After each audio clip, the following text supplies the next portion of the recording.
Ladies and gentlemen, welcome to Chanel Jasmine, the best novel Chanel for romantic stories. Hai guys, selamat datang di channel Jasmine, channel terbaik untuk menyimak novel-novel romantis. Mohon dukung channel ini dengan subscribe, like dan share video-video yang ada di channel ini. Terima kasih. Perintah Kaisar Naga bab 4553, 4554, 4555. Dia sama sekali tidak menyangka bahwa Dev, yang hanya berada di alam kesengsaraan, ternyata sama sekali tidak takut terhadap kekuatan Guntur. Bahkan, tampaknya dia justru menyerap semua Guntur yang menyambar tubuhnya.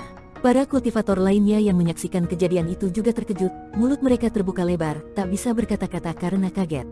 Apakah mungkin Dev memiliki esensi Guntur? Pasti begitu, lihat saja, Guntur yang menyambar tubuhnya langsung diserap semuanya. Ini gila, Dev benar-benar luar biasa. Para kultivator ramai membicarakan hal itu. Sementara itu, leluhur keluargamu segera menghentikan serangannya, membuat Guntur yang tak terhitung jumlahnya langsung lenyap. Awalnya, dia berniat menggunakan Guntur itu untuk membunuh Dev. Namun, kini Guntur tersebut justru menjadi sumber daya bagi Dev, yang malah berbalik merugikan dirinya sendiri. Saat Guntur menghilang, tubuh Dev memancarkan cahaya emas yang semakin terang. "Kalau kau sudah berhenti bermain, biar aku yang bermain sekarang," kata Dev. Setelah itu, Guntur yang terlihat jelas mulai terbentuk di telapak tangan Dev.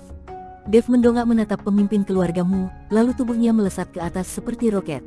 Boom! Guntur yang terkumpul di telapak tangan Dev semakin kuat dan ganas. Dengan kecepatan luar biasa, tubuh Dev melesat begitu cepat hingga membuat ruang di sekitarnya bergetar. Bahkan, tekanan di ruang angkasa terasa sangat kuat. Melihat Dev yang datang menyerang, wajah leluhur keluargamu berubah serius. Boom! Pemimpin keluargamu mengayunkan tinjunya ke arah Dev. Dari kejauhan, tinjunya terlihat sebesar gunung, sepenuhnya menutupi tubuh Dev. Namun, meskipun begitu, Dev sama sekali tidak menghindar.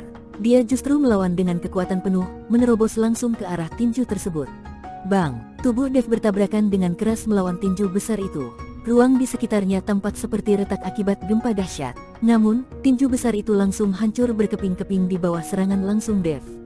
Hanya dengan kekuatan tubuhnya, Dev berhasil menghancurkan tinju tersebut. Perbedaan kekuatan ini sangat mencolok, benar-benar menunjukkan dominasi total. Meskipun tinju pemimpin keluargamu terlihat sangat besar dan kuat, di hadapan Dev, itu tetap terlalu lemah. Benar-benar tidak ada apa-apanya.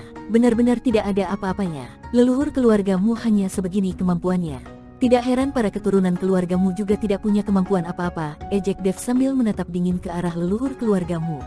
Wajah leluhur keluargamu berubah garang, tubuh besarnya bergetar hebat. Dia tampak kehilangan kendali, mengangkat kedua tangannya tinggi-tinggi hingga menembus ke dalam kekosongan tanpa batas. Awan hitam yang sebelumnya telah tersebar kini kembali berkumpul dengan kecepatan luar biasa. Seluruh langit tampak dipenuhi oleh awan hitam yang bergulung-gulung seperti ombak besar di lautan. Langit dan bumi mendadak berubah menjadi gelap gulita, seolah-olah akhir dunia telah tiba. Awan hitam itu mulai turun dengan cepat, memberikan tekanan yang belum pernah dirasakan sebelumnya kepada semua orang di sekitarnya. Seluruh kota Nanjin terbungkus oleh awan hitam tersebut. Jika awan itu benar-benar turun, para kultivator di kota Nanjin pasti akan mengalami kematian massal. Situasi ini membuat semua kultivator di kota itu menjadi panik. Mereka tidak menyangka bahwa leluhur keluargamu akan bertindak tanpa rasa keadilan. Bertarunglah dengan Dev langsung. Mengapa harus menyeret semua kultivator di kota Nanjin ke dalam masalah ini? Leluhur keluargamu telah kehilangan akal sehatnya. Demi membunuh Dev, dia rela mengorbankan seluruh kultivator di kota Nanjin sebagai tumbalnya. Boom! Awan hitam itu terus turun dengan cepat, menyebarkan aura yang sangat mengerikan. Banyak kultivator yang mulai jatuh berlutut ke tanah, tubuh mereka tidak mampu bergerak karena tekanan luar biasa tersebut. Sementara itu, beberapa dari mereka mencoba melarikan diri, tetapi mereka segera menyadari bahwa mereka tidak bisa menggerakkan kaki mereka sama sekali. "Apakah kau ingin mati bersama?" tanya Dev sambil menatap leluhur keluargamu. "Benar, aku akan memastikan kau mati.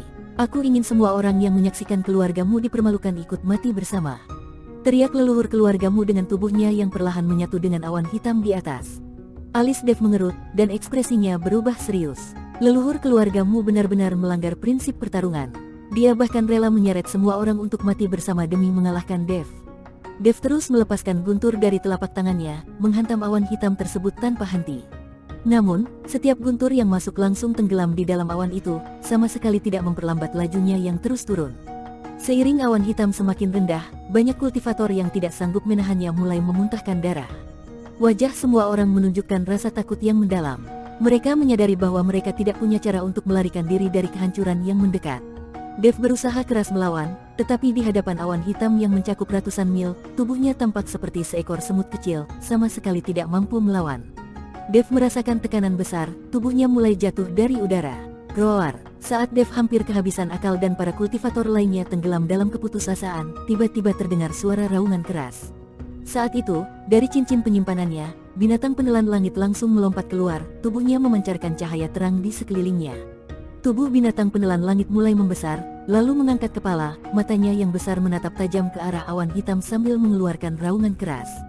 Bulu-bulu di tubuhnya berdiri tegak seperti duri. Binatang penelan langit membuka mulut lebar-lebar, menghasilkan daya hisap yang sangat kuat. Awan hitam yang sebelumnya turun perlahan kini tersedot langsung ke dalam mulut binatang penelan langit. Dalam sekejap, awan hitam yang menutupi ratusan mil sepenuhnya hilang, diserap habis oleh binatang penelan langit. Langit yang sebelumnya gelap kini menjadi cerah kembali, sinar matahari yang menyilaukan menerangi bumi. Tekanan yang menindih tubuh para kultivator pun lenyap seketika. Wajah mereka menunjukkan campuran rasa syok dan sukacita. Binatang penelan langit menjilat bibirnya, menguap lebar, lalu kembali masuk ke dalam cincin penyimpanan Dev. Dalam waktu yang sangat singkat, rencana leluhur keluargamu untuk menyatu dengan awan hitam dan mengorbankan nyawanya demi membunuh Dev, sepenuhnya digagalkan oleh binatang penelan langit yang memakan semua awan tersebut. Setelah keterkejutan sesaat, para kultivator mulai bersorak dengan penuh sukacita. Mereka bersyukur masih hidup, tetapi kebencian terhadap keluargamu semakin mendalam. Manajer Liu, yang mengamati kerumunan, mencoba pergi secara diam-diam. Namun, baru saja melangkah beberapa langkah, dia ditemukan oleh para kultivator dan langsung diserang habis-habisan. Dalam waktu singkat, manajer Liu kehilangan nyawanya di bawah serangan massa para kultivator. Dev perlahan turun dari udara, dan kepala pavilion Qian segera menyambutnya. Tuan Chen, selamat, binatang suci tadi benar-benar luar biasa. Kepala pavilion Qian berkata dengan penuh antusias. Kepala pavilion Qian, apakah Anda tahu di mana lokasi keluargamu? Tanya Dev. Tahu, lokasinya tidak jauh dari kota Nanjing. Tapi, apa yang akan Anda lakukan di sana, Tuan Chen? Mu Kunrong sudah mati. Tanpa dia, keluargamu akan hancur. Dengan sendirinya, kepala pavilion Qian bertanya dengan bingung. Saya perlu bantuan Anda untuk membawa saya ke keluargamu. Dev tidak menjelaskan apa tujuannya.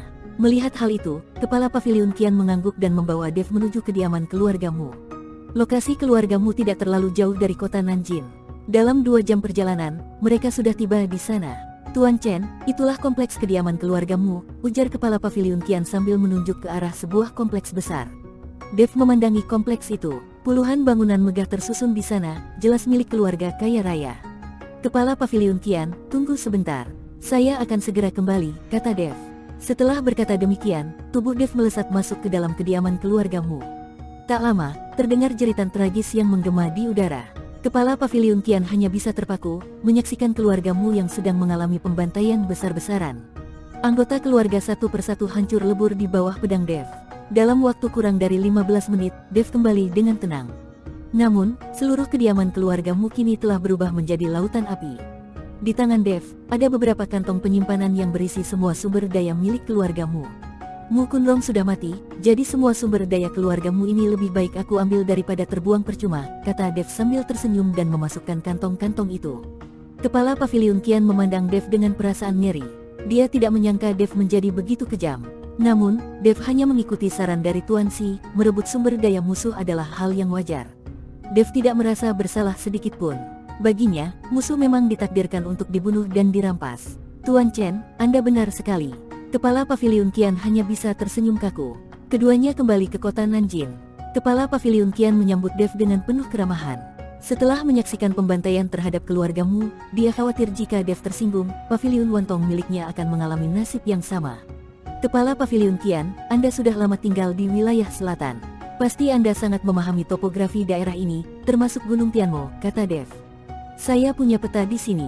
Ada satu tempat di wilayah selatan yang ditandai. Apakah Anda tahu tempat ini? Dev mengeluarkan peta yang dia dapatkan dari kantong penyimpanan Luota. Kepala pavilion Qian melihat peta di tangan Dev dan memperhatikan tempat yang dilingkari merah.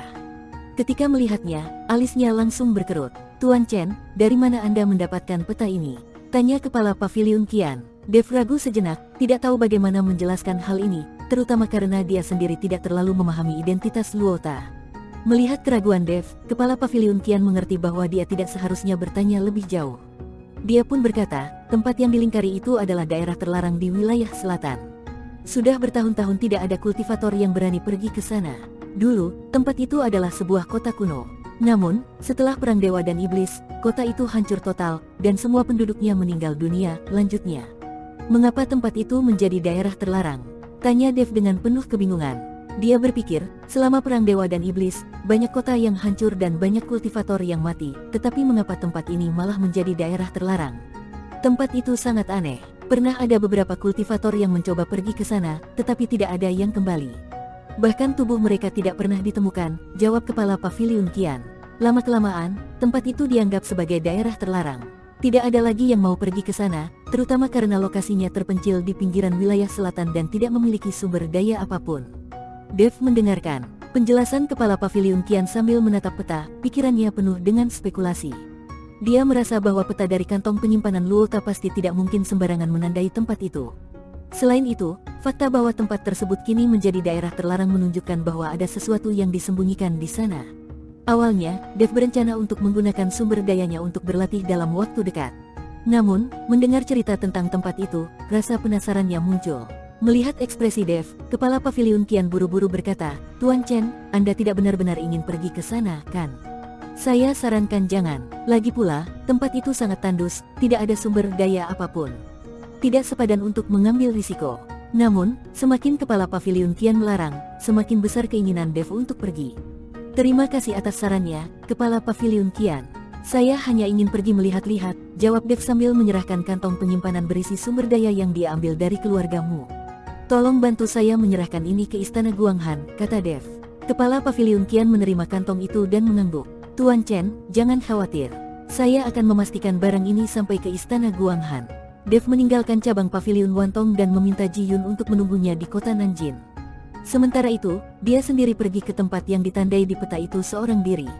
Lokasi tersebut tidak terlalu jauh dari kota Nanjin, sehingga Dev tidak membutuhkan kapal terbang untuk pergi ke sana. Selain itu, dia tidak ingin terlalu mencolok. Menggunakan kapal terbang ke tempat itu akan terlalu menarik perhatian. Jika tempat terlarang itu benar-benar menyimpan sumber daya atau peninggalan berharga, Dev ingin merahasiakannya sehingga bisa menjadi miliknya sepenuhnya.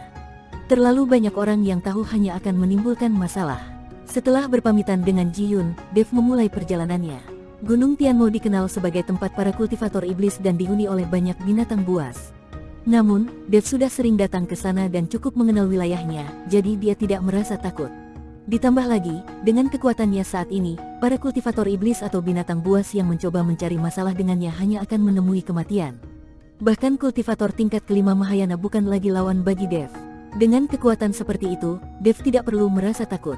Di seluruh dunia para manusia, hanya ada sedikit sekali kultivator yang melampaui tingkat kelima Mahayana. Kultivator tingkat puncak biasanya sudah mendekati tak terkalahkan. Sementara para kultivator di alam abadi, yang telah mencapai tahap melampaui dunia fana, umumnya menyepi dan berfokus pada kultivasi mereka, menunggu kesempatan untuk naik ke surga. Mereka jarang sekali muncul di dunia luar. Bersambung.